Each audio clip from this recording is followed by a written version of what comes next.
Bismillahirrahmanirrahim. Alhamdulillahi rabbil alamin. Wa bihi nasta'in ala umuri dunya waddin. Wassalatu wassalamu ala ashrafil anbiya'i wa imamil mursalin. Nabiyyina Muhammadin alaihi afdalus salati wa atammut taslim. Wa ala alihi wa ashabihi ajma'in. Wa sallama tasliman mazidan ila yaumiddin. Thumma amma ba'd. Allahumma inna nas'aluka ilman nafi'an wa rizqan tayyiban wa amalan mutaqabbala. Allahumma 'allimna ma yanfa'una wanfa'na bima 'allamtana wa zidna ilman. Para hadirin, akhwat wa ummahat fillah.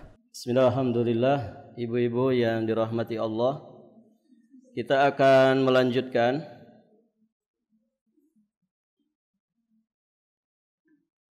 masih di pembahasan bab ad-da'wah ila syahadat alla ilaha illallah. Bab tentang dakwah kepada kalimat syahadat la ilaha illallah. Dalil pertama sudah kita bahas. Berikutnya kita akan masuk di dalil yang kedua.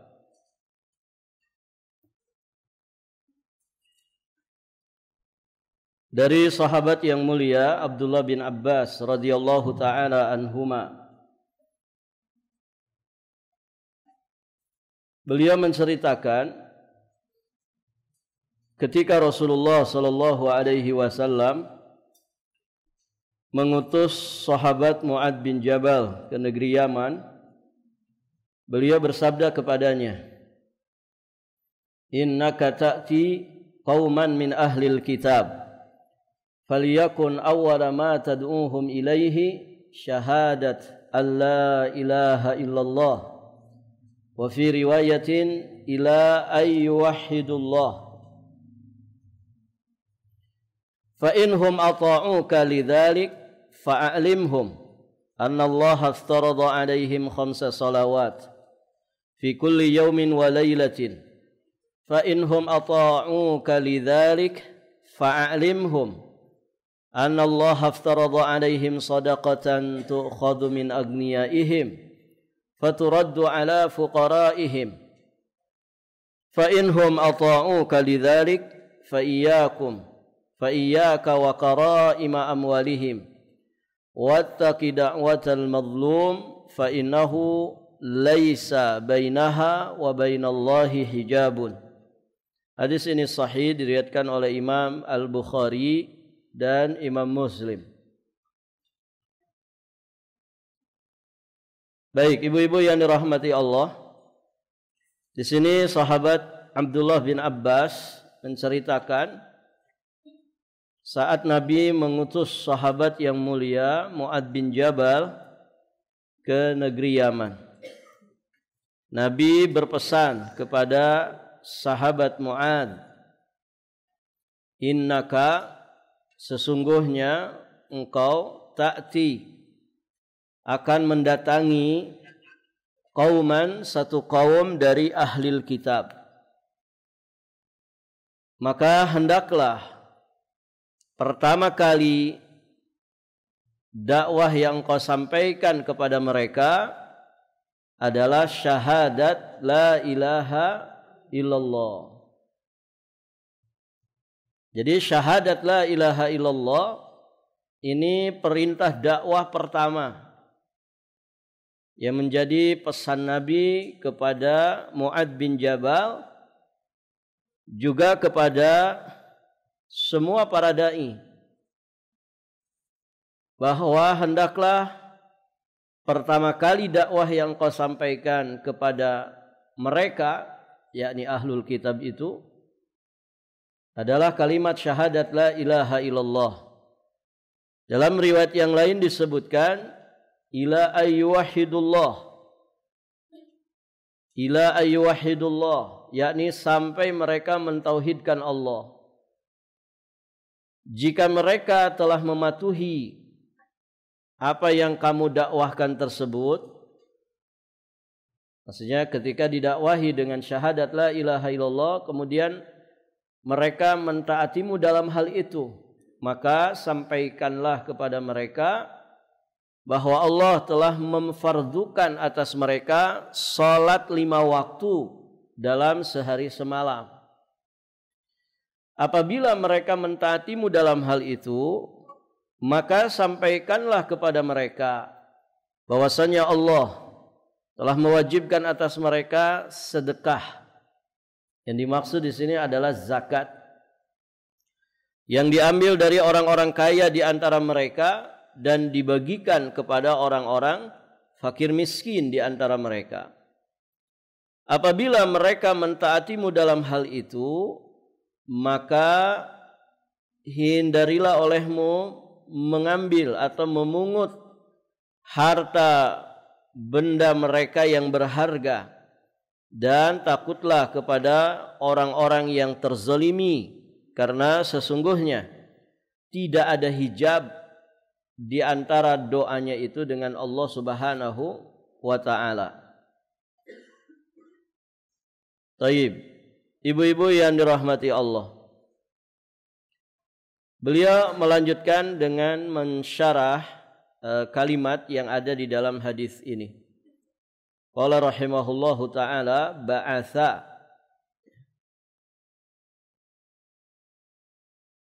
lamma ba'atha Mu'adzan. Ba'atha di sini maksudnya mengutus. Dan dikisahkan bahwasannya Rasulullah sallallahu alaihi wasallam mengutus Mu'adz bin Jabal ke negeri Yaman di tahun 10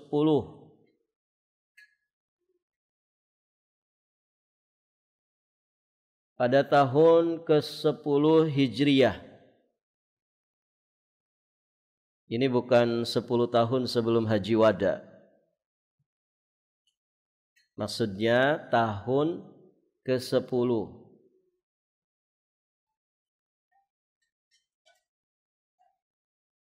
Haji Wada itu tahun berapa? Haji Wadanya Nabi.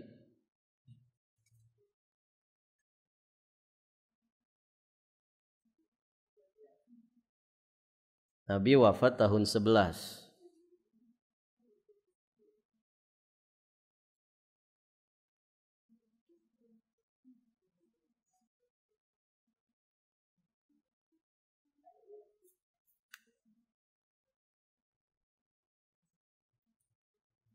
Sepuluh Hijriah ya. Haji wadanya Nabi itu di tahun 10 Hijriah. Nah, Mu'adz bin Jabal juga diutus oleh Nabi ke negeri Yaman untuk berdakwah itu di tahun 10 Hijriah, tepatnya yakni sebelum Hajjatul Wada', berarti sebelum bulan haji di tahun ke-10. Ini diralat Ibu ya, bukan 10 tahun sebelum Haji Wada'. Ya Ibu, di kitab aslinya itu sanata asyrin. Nabi mengutus Mu'adz bin Jabal itu pada tahun 10. Pada tahun 10 Hijriyah, yakni sebelum Hajjatul Wada'. Hajjatul Wada' juga di tahun 10. Berarti sebelum bulan-bulan haji, Nabi mengutus Mu'adz bin Jabal di tahun 10.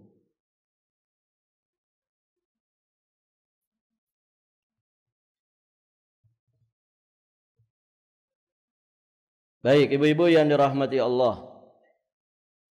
Ahlul kitab, yang dimaksud ahlul kitab adalah kaum Yahudi dan Nasrani. Syahadatu an la ilaha illallah, bersaksi bahwa tidak ada ilah kecuali Allah. Maksudnya adalah makna dari syahadat itu tentu bukan sekedar mengucapkan. Jadi dia mengucapkan, mengetahui maknanya, juga melaksanakan konsekuensinya. Jadi bukan sekedar menyampaikan. Jadi maksud syahadat la ilaha illallah itu adalah dengan mengucapkannya, mengetahui maknanya, dan melaksanakan segala tuntutannya. Ata'uka lidzalik, maksud kalimat ini adalah mengimaninya sekaligus juga mengamalkannya.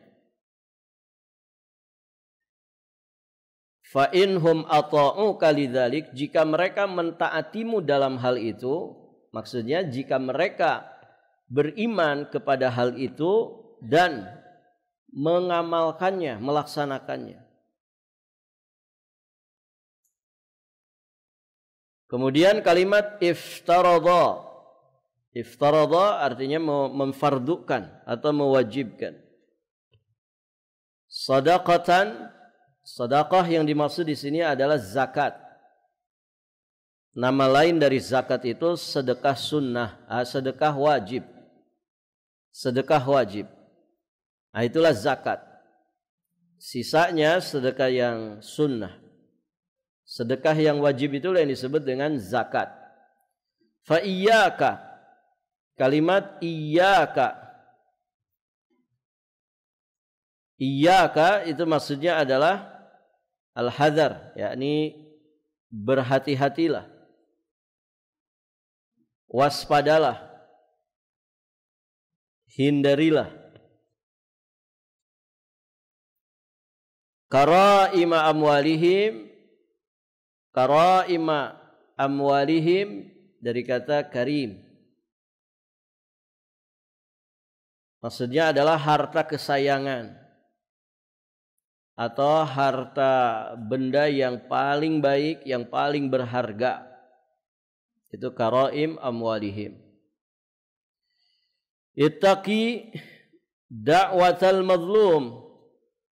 Peliharalah dirimu dari doa orang yang teraniaya. Takutlah kepada doanya orang yang terzalimi.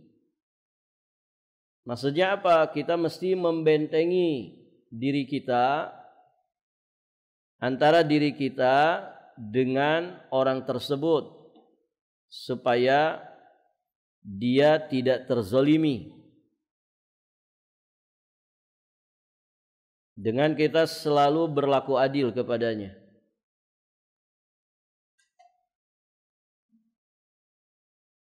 Jadi jaga diri kita dari orang yang teraniaya dengan cara kita selalu berlaku adil. Orang itu biasanya mendoakan keburukan atas diri kita ketika apa, Bu? Ketika kitanya berbuat zalim kepada dia. Kalau kitanya berbuat adil, insya Allah orang itu pasti mendoakan yang baik-baik saja. Jangan sekali-kali kita menzalimi orang, karena bisa jadi kezaliman kita terhadap dirinya itu berbuah doa keburukan atas diri kita dari orang tersebut. Saya kasih contoh, Ibu. Kalau kita naik kendaraan, ada jalanan becek. Ada jalanan becek, ngebut atau pelan-pelan? Pelan-pelan. Siapa tahu di kanan kiri ada orang yang lewat juga, mungkin jalan kaki atau dia naik sepeda sedangkan kita naik motor, atau dia naik motor kitanya naik mobil. Ya. Kalau ada orang kecipratan air gara-gara ada kendaraan melintas sampai basah kuyup, bajunya kotor, kira-kira mendoakan kebaikan atau ngumpat-ngumpat? Mengumpat dia. Dasar orang gak sekolah, begitu kan? Ngumpat-ngumpat dia. Nah, bagaimana kalau kemudian dia terzalimi begitu, tiba-tiba dia berdoa yang buruk? Ya, mudah-mudahan suaminya selingkuh gitu. Gimana, Ibu? Kalau ketahuan yang nyetir itu ibu-ibu, Saya doakan suami kamu selingkuh. Ya. Mampus kamu. Gitu. Gimana kalau dia mendoakan begitu, Bu? Semoga celaka. Kan orang tidak bisa disetting itunya ya. Kalau giliran yang kena zolim seperti itu, ibu-ibu yang ngaji di sini, ibu yang kecipratan, alhamdulillah. Karena ibu-ibu sudah belajar, ibu doakan yang baik-baik. Ya Allah berikan hidayah kepada saya, juga kepada orang itu yang nyiprat saya. Ya Allah berikan rezeki yang berlimpah kepada saya, juga kepada orang itu. Nah itu kalau yang kecipratan ibu-ibu pengajian. Ya, ibu-ibu pengajian Baitul Ilmi. Kenapa? Sudah belajar. Daripada mendoakan yang buruk-buruk, mending mendoakan yang baik. Begitu Ibu. Bukannya begitu Bu? Betul kan? Atau sama dengan yang contoh pertama tadi?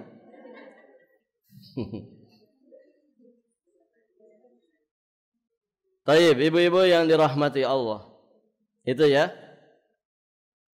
Jadi hati-hati doanya orang yang dizalimi. Doanya orang-orang yang terzalimi. Cara menjaga lisan mereka supaya tidak mendoakan keburukan kepada kita, ya berlaku adil kita. Jangan berbuat kezaliman. Taib, ibu-ibu. Hijabun. Ada kalimat hijabun dalam hadis itu. Nah, itu maknanya adalah hijab. Hijab itu tabir, penghalang. Baik. Syarah hadis secara global atau secara ijmali. Perhatikan di dalam hadis ini, Rasulullah Shallallahu Alaihi Wasallam mengutus Mu'adz bin Jabal sebagai wali dari negeri Yaman. Wali itu yang punya wilayah, punya kekuasaan.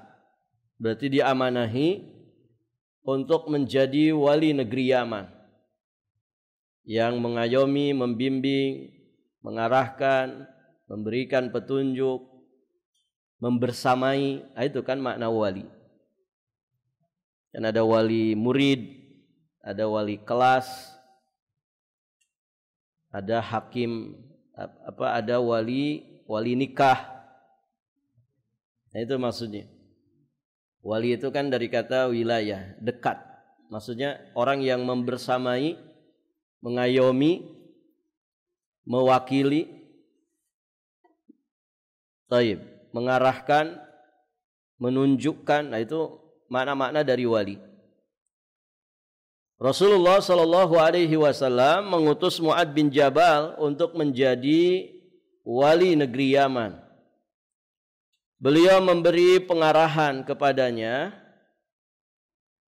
memberikan tugas yang harus beliau laksanakan.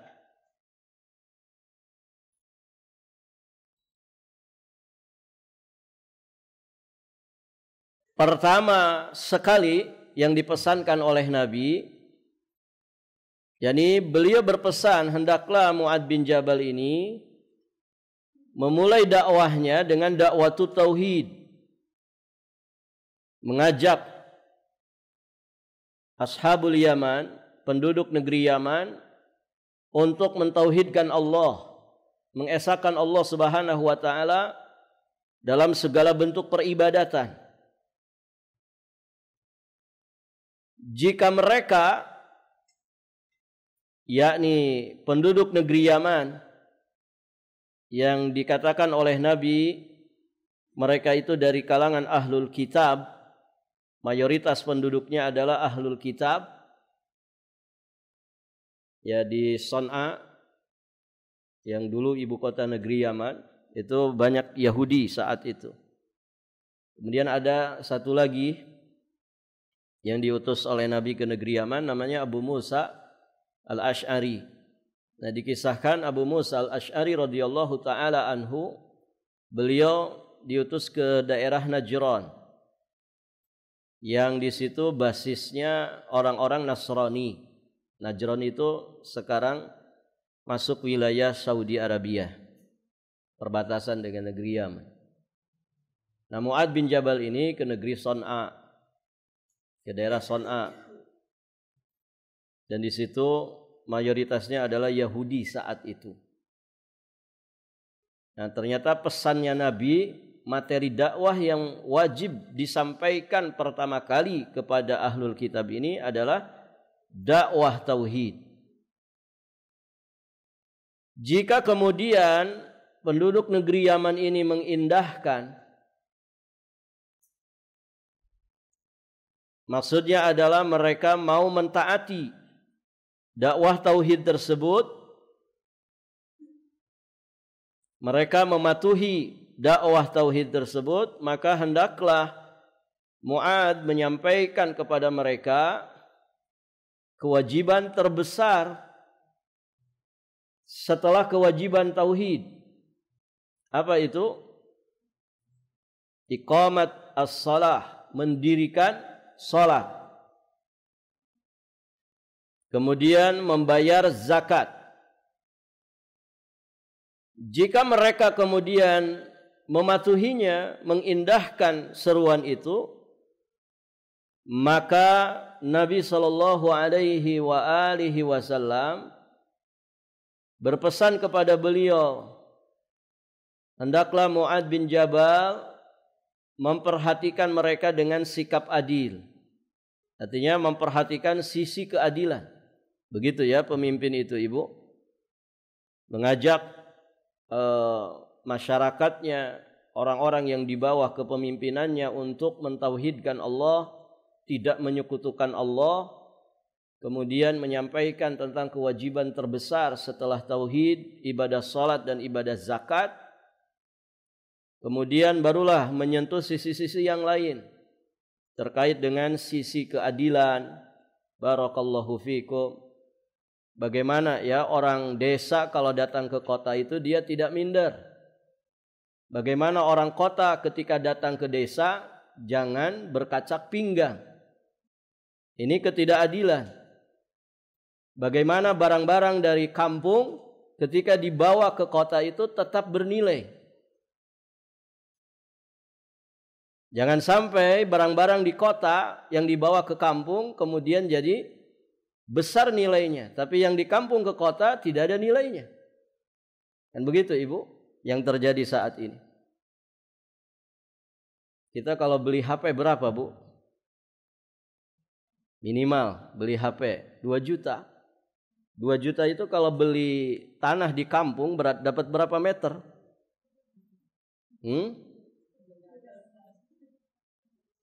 Di kampung. Ada orang kampung di sini? Saya orang kampung, Ibu. Kampung Madinah. Banyak kan kampung ya, Kampung Timur, ya. Kampung Baru. Ada orang beli HP, Masya Allah, ya, sampai 30-40 juta. Barangnya cuma segenggam aja. Begitu kan Ibu? Yang nyemplung di air nyesek rasanya. 40 juta. Ya. Makanya beli HP itu tidak usah mahal-mahal. Sesuaikan kebutuhannya saja. Ya kan Ibu? HP 30 juta juga kalau nggak ada kuotanya buat apa? Gaya aja 30 juta HP-nya, nggak ada kuotanya. Jadi kalau yang 2 juta nyemplung ke air kan nggak terlalu nyesek lah. Lebih nyesek yang 40 juta. Taib. Nah, sekarang kan terjadi begitu Ibu ya. Orang luar biasa beli HP puluhan juta. Itu kalau dibeliin tanah di kampung itu sudah berapa meter, gitu kan? Barakallahu fikum. Ini sisi-sisi keadilan harus disentuh oleh para pemimpin, para wali. Ada wali kota kan begitu. Harus disentuh ini. Sisi-sisi keadilan. Janganlah sampai menzolimi Dengan cara apapun, seperti mengambil harta kesayangan mereka. Zaman-zaman dulu, zaman-zaman Walanda ada di negeri kita ini, ya. Barakallahu fikum, londo kata orang. Nah itu kan begitu. Ya rakyat yang diperas. Rakyat yang diperas. Yang nikmati ya selain londo-londo itu ya demang-demang munafik, begitu ya, yang bekerja sama orang-orang Belanda ini. Ini hati-hati, jangan menzolimi dengan mengambil harta terbaik mereka, mengambil harta kesayangan mereka. Mengapa demikian? Sebab hal itu akan memicu kemarahan mereka, sehingga mereka pun bisa saja mengutuk, mendoakan kejelekan-kejelekan atas dirinya. Dan hati-hati kalau orang-orang yang terzalimi kemudian mendoakan kejelekan, maka doa orang yang terzalimi itu tidak tertolak. Doa orang yang terzalimi itu tidak tertolak. Nas'alullahal afwa wal afiyah wassalamah. Barangkali di antara suami ibu ada yang menjadi pejabat, ingetin bu, gitu ya. Diingetin. Jangan sampai ada rakyat yang terzalimi. Para pemimpinnya pakai kendaraan mewah, rakyatnya kelaparan. Oh itu tanggung jawab besar itu.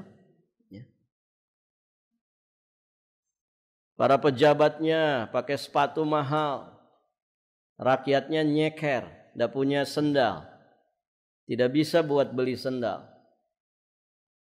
Nah ini masalah. Pakai jam tangan ratusan juta bahkan miliaran, pakai tas yang harga miliaran, rakyatnya kelaparan. Nah ini masalah. Ibu-ibu yang dirahmati Allah. Dan itu memicu kemarahan, konflik nanti. Demo bisa di mana-mana gitu ya. Kemarahan rakyat merajalela di mana-mana. Dan ini tentu akan berdampak sangat buruk ya terhadap stabilitas keamanan. Begitu. Belum lagi tadi efek dari doa keburukan dari rakyat atas para pemimpinnya. Oh ini bahaya sekali. Doanya mustajab. Ya, ibu-ibu yang dirahmati Allah. Nasallallahu al-afwa wal afiyah wassalam. Baik, ibu-ibu yang dirahmati Allah. Kita akan bahas beberapa faidah yang bisa dipetik dari hadis yang mulia ini. Nomor pertama, ini tambahan dari saya. Seorang imam atau seorang pemimpin hendaknya mengirim para duat yang bertugas untuk mendakwahkan Islam. Ini tugas utama sebetulnya. Seorang imam, seorang pemimpin hendaknya mengirim para duat. Duat itu jamak dari da'i. Duat berarti banyak da'i. Mengirim para duat yang bertugas untuk mendakwahkan Islam. Nah, kalau misalkan bicara Indonesia ini kan luas wilayahnya. Para dai itu rata-rata terpusat di kota-kota besar. Begitu ya. Di daerah-daerah ini kadang tidak terjangkau. Nah, para pemimpin itu bikin satu wadah ya, satu wadah untuk memfasilitasi ya para dai yang kemudian disebar di penjuru Indonesia. Nanti teknisnya ya bisa langsung dipimpin presiden, bisa, itu lebih bagus. Atau bawahan-bawahannya sampai ke tingkat Kementerian Agama, begitu ya. Nah ini Masya Allah. Karena Ibu di Indonesia, kita bicara Indonesia ini tidak merata ya. Atau ya kalaupun tidak merata, kurang merata penyebaran dakwah ini. Masih banyak pelosok-pelosok yang kemudian tidak tersentuh, tidak terjangkau oleh para dai. Barakallahu fikum. Nah ini kan harusnya ditertibkan, dirapihkan. Dan ini tugasnya para pemimpin. Tugasnya para pemimpin. Kita kalau bicara, tidak usah jauh-jauh. Bicara sekitar kita saja masih banyak yang belum tersentuh. Begitu ya. Kalau seandainya badan ini bisa dipotong-potong, begitu kan? Mungkin yang satu simpan di sini, satu simpan di sana. Tapi kan tidak bisa. Gitu.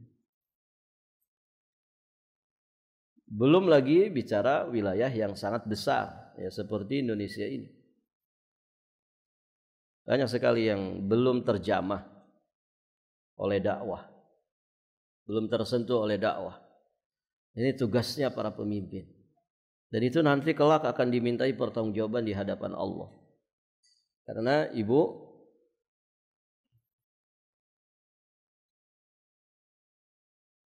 yang paling mendasar itu kan pendidikan agama ya.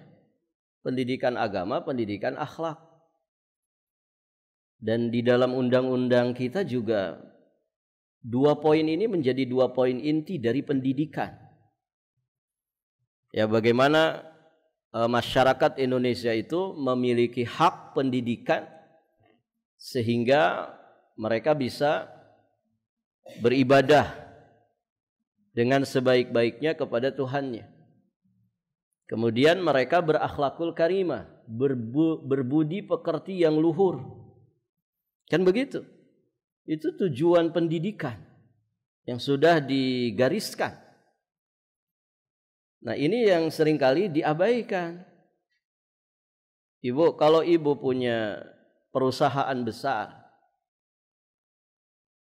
Ibu akan mengamanahkan perusahaan besar ini kepada siapa? Kepada orang yang ahli tapi buruk akhlaknya, tidak benar ibadahnya, atau kepada orang yang mungkin secara keahlian dia mampu tapi tidak ahli-ahli banget, cuman dia punya nilai lebih, orangnya jujur, orangnya amanah, orangnya rajin ibadah. Kepada siapa Ibu amanahkan? Yang kedua. Buat apa pintar juga kalau kemudian tukang korupsi? Ya kan? Orangnya tidak amanah. Pintar dia. Tapi pintarnya kebelenger. Pintar juga korupsinya. Manipulasi data. Ya kan Ibu? Ibu banyak duit. Diamanahkan ke siapa? Ke orang pintar atau ke orang jujur? Tapi biasa saja, nggak pintar-pintar banget. Ke orang jujur, orang yang amanah. Dan itu nggak akan didapatkan kecuali dengan basic agama yang baik. Gitu ya. Basic agama yang baik. Ya walaupun ada saja orang yang katanya berilmu, tapi ternyata nggak jujur, tidak amanah. Yaitu oknum.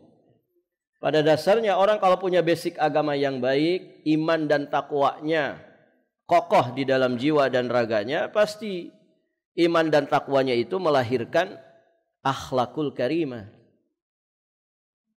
Dan begitu. Maka ibu-ibu yang dirahmati Allah, nah ini penting ya. Seorang pemimpin itu punya tanggung jawab ya untuk mengutus, mengirim para duat yang bertugas untuk mendakwahkan Islam kepada rakyat, kepada masyarakat.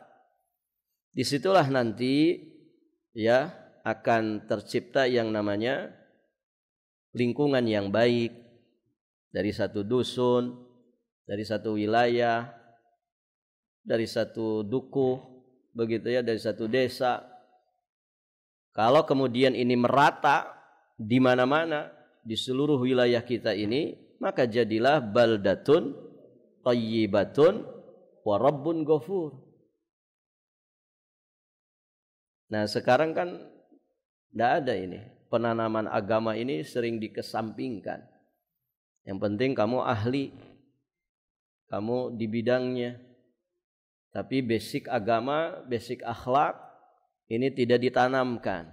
Ya rusak. Kalaupun dia pinter, pinternya keblinger tadi.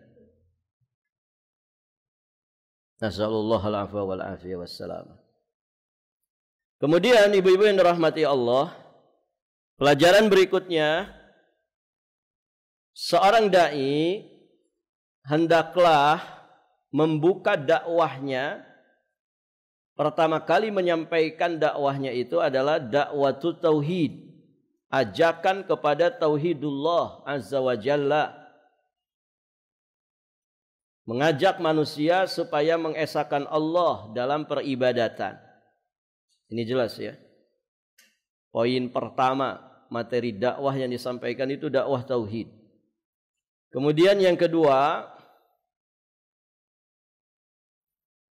memperhatikan skala prioritas dalam berdakwah. Step by step, bertahap dalam berdakwah. Ya dari yang aham kemudian muhim. Dimulai dengan hal yang paling penting, baru kemudian hal penting yang lainnya. Jelas yang paling penting dipentingkan oleh orang-orang penting itu adalah tauhid. Nah berikutnya, perkara penting yang berikutnya ibadah salat. Salat wajib 5 waktu. Kemudian ibadah zakat dan seterusnya. Rukun iman, rukun Islam semuanya dibahas. Dari perkara-perkara yang mendasar, perkara-perkara yang menjadi pondasi di dalam agama ini. Kemudian dari hadis ini kita juga memahami tentang kewajiban sholat 5 waktu. Penetapan wajibnya sholat 5 waktu. Isya, subuh, lohor, asar, maghrib. 5 waktu. Dan walhamdulillah ya, waktu sholat di kita ini ritmenya enak banget. Gitu ya. Dari subuh ke zuhur, dari zuhur ke asar, asar ke maghrib, maghrib ke isya. Itu waktunya itu pas banget ya. Kita maksudnya di Indonesia ini punya pilihan waktu yang luar biasa. Dan rata-rata stabil begitu ya. Kalaupun berbeda paling beda menit saja. Di sebagian wilayah kan ibu, di sebagian wilayah kalau musim panas siangnya jadi panjang, musim dingin malamnya jadi panjang. Nah itu perubahan jadwal sholatnya kerasa banget. Di Mekah itu jam berapa sekarang subuh ibu? Kalau nggak salah hampir jam 6. Jam 6. Hampir jam 6. Kenapa? Sedang musim dingin. Malamnya lebih panjang. Dulu kami ketika belajar di Yaman juga begitu. Kalau musim dingin itu Masya Allah gitu ya, durasi tidur kita rada panjang gitu ya. Ya walaupun musim panas tetap panjang gitu ya. Kenapa? Karena kalau musim panas itu ibu habis suruk kita mesti tidur. Sebelum sarapan tuh mesti tidur, ngikuti ritmenya orang sana. Karena kalau tidak seperti itu ta'ab. Ya kita itu lelah, capek banget, ringsek badan ini kalau musim panas. Kenapa? Ya panasnya luar biasa gitu ya.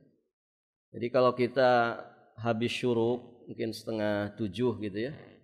Kalau enggak tidur dulu itu payah banget nanti ketika daras, ketika pelajaran. Payah sekali. Jadi ritmenya begitu, habis syuruk pulang dari masjid ke sakan tidur. Nyambung tidur. Sampai kemudian jam 7 lewat 1/4 lah. Bisa dapat 40 menit atau 45 menit. Habis itu sarapan. Kalau mandi seminggu sekali. Orang sana ya, bukan kita. Orang Arab itu kita nenteng alat-alat mandi tiap sore, tiap pagi itu kaget mereka. Orang Indonesia rajin banget mandi gitu. Kita yang lebih kaget gitu ya. Mereka mandi Jumatan saja. Barakallahu fikum, yang bujangan gitu. Taib, ibu yang dirahmati Allah. Nah di kita ini alhamdulillah ritme sholat ini enak sekali. Perubahannya tidak jauh begitu ya. Paling beda hitungan menit saja di sepanjang musim. Barakallahu fikum. Nah, ini penetapan wajibnya sholat lima waktu. Kemudian pelajaran berikutnya dari riwayat ini kita juga memahami sholat witir itu bukanlah sholat yang wajib. Sholat witir itu tidak wajib hukumnya. Nah, secara implisit dari redaksi hadis tadi menunjukkan bahwa sholat witir itu tidak wajib hukumnya. Karena yang diwajibkan itu lima waktu. Barakallahu fiikum. Kemudian dari hadis ini juga kita memahami tentang penetapan wajibnya bayar zakat. Wajibnya bayar zakat. Ada zakat fitri di penghujung Ramadan, kemudian ada zakat mal. Kemudian dari riwayat ini juga kita bisa memahami bahwa zakat itu tidak dialokasikan untuk orang-orang kafir. Ini dari kalimat faturaddu ila fuqaraihim. Faturaddu ala fuqaraihim. Diambil dari harta muslim, harta orang kaya dari muslimin, kemudian diberikan, disalurkan kepada fuqara'ul muslimin, fuqara'ihim, maksudnya fuqara' muslimin. Barakallahu fiikum. Artinya untuk kepentingan sesama muslim, pertama kali itu. Maka tidak diberikan kepada orang-orang kafir.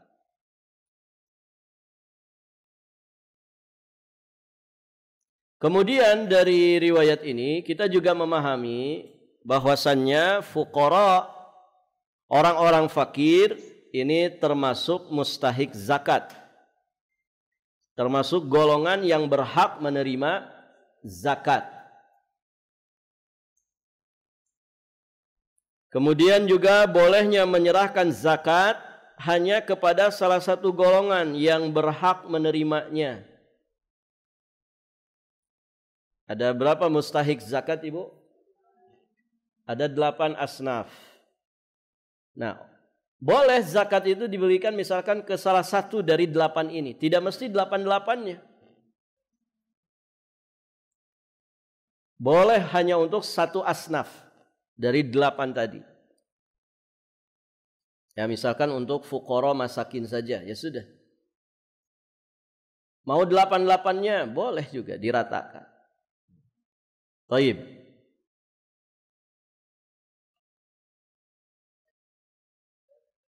Berikutnya, tidak diperbolehkan memindahkan harta zakat dari satu negeri ke negeri yang lain.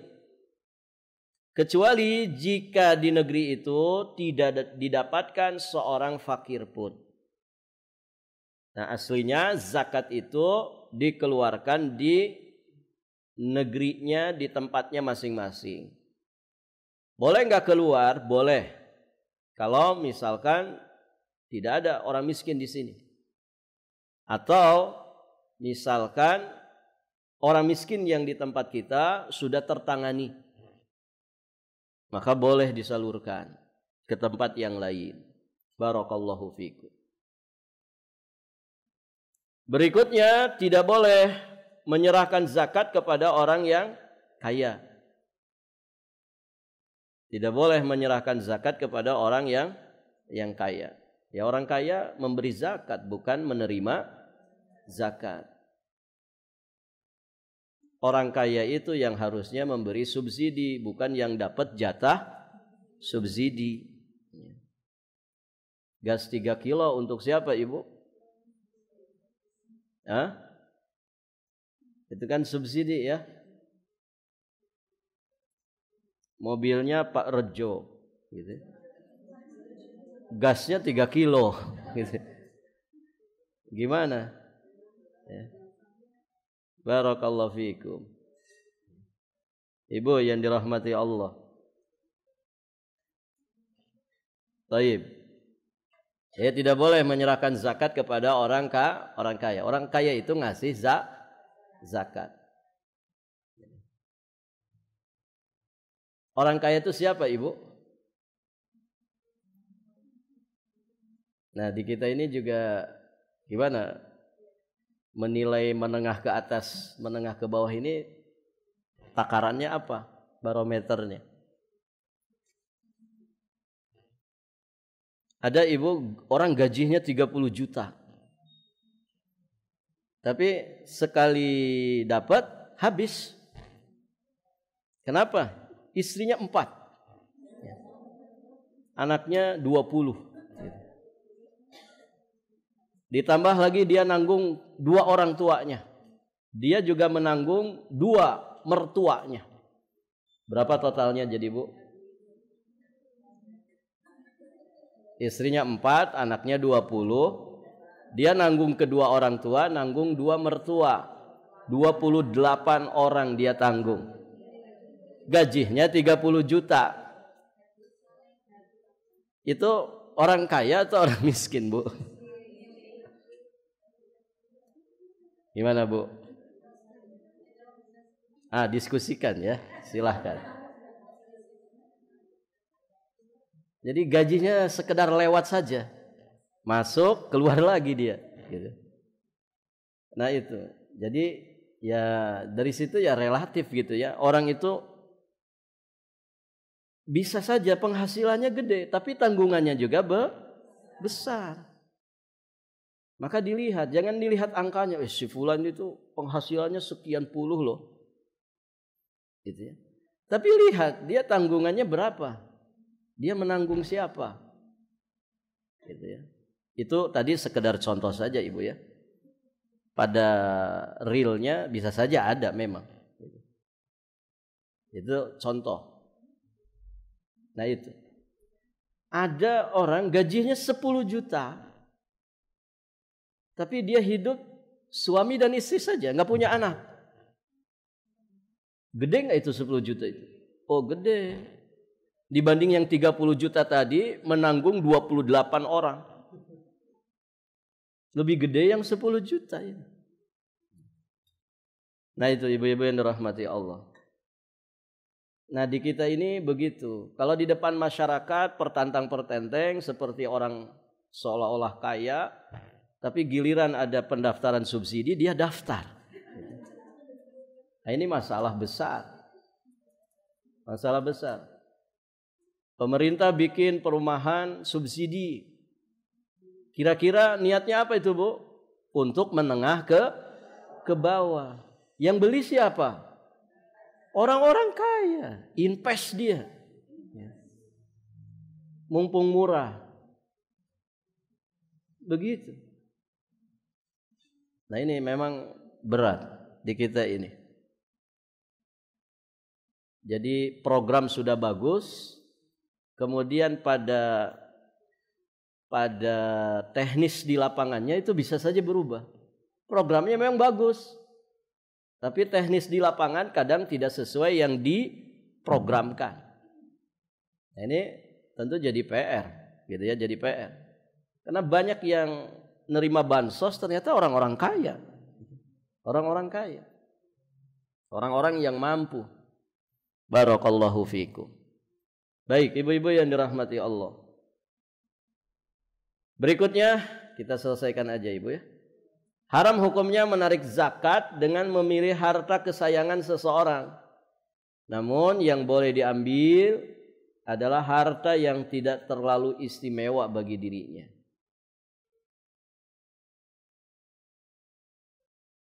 Jadi diambil yang pertengahan saja. Berikutnya diharamkannya segala bentuk kezaliman. Diharamkannya segala macam bentuk kezaliman. Ya, zalim itu bisa saja terjadi. Bahkan pada diri kita sendiri. Ada enggak orang zalim kepada dirinya? Banyak. Ya.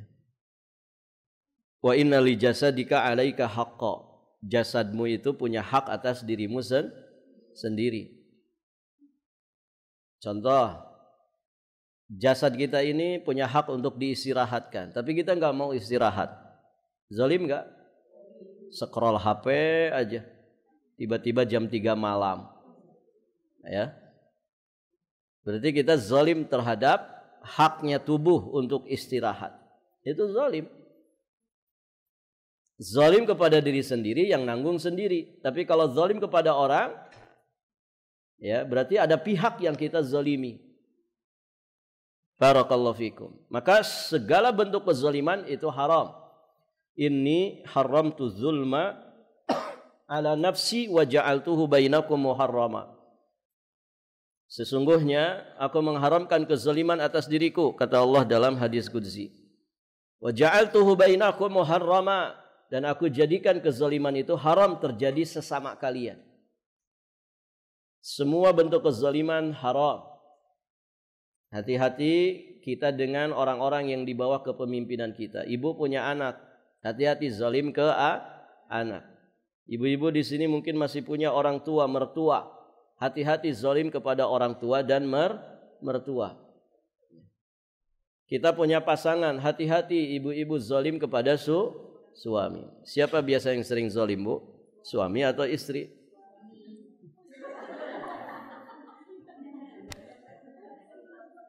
Ya, karena pengajiannya ibu-ibu gitu ya.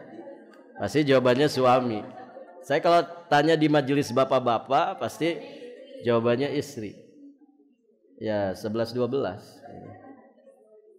Terakhir ibu-ibu, doa orang yang terzalimi pasti dikabulkan. Walaupun yang terzalimi ini orang yang jahat. Nah, jadi hati-hati. Menzalimi orang jahat itu enggak apa-apa. Ya enggak begitu. Ya. Ibu, kenapa takarannya kok dikurangi? Orang kafir Ustaz yang beli. Enggak boleh.